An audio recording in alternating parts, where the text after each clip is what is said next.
Jangan lupa, dahulu pemimpin UMNO pernah bersumpah, no DAP, no Anwar. Itulah realiti seni politik, enemies today, friends tomorrow. Itu sindiran sini seorang pemerhati politik terhadap kenyataan Ahli Majlis Kerja Tertinggi MKT UMNO, Datuk Dr. Muhammad Puat Zarkashi yang mendakwa kerjasama antara Tun Dr. Mahathir Mohamad dan Tan Sri Muhyiddin Yassin sebagai perkahwinan politik tidak tulen. Kita akur, kita tetap bersama dengan keputusan Majlis Tertinggi. No DAP, no Anwar. Tidak perwakilan, tidak ada perbincangan sama ada saya atau timbalan atau mana-mana pemimpin dengan mana-mana parti yang saya sebut.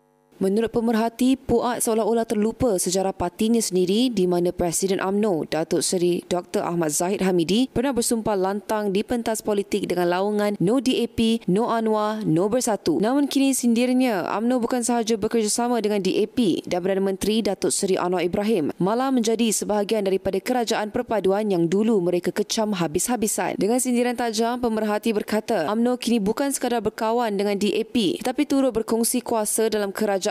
Sedangkan suatu ketika dahulu parti itu menuduh DAP sebagai musuh orang Melayu dan berikrar tidak akan bekerjasama. Malah katanya Setiausaha Agung UMNO Datuk Dr. Ashraf Wajdi Dusuki juga dengan lantang pernah menyatakan bahawa beliau akan menentang sebarang kerjasama dengan DAP maupun Anwar mengikut perlembagaan parti.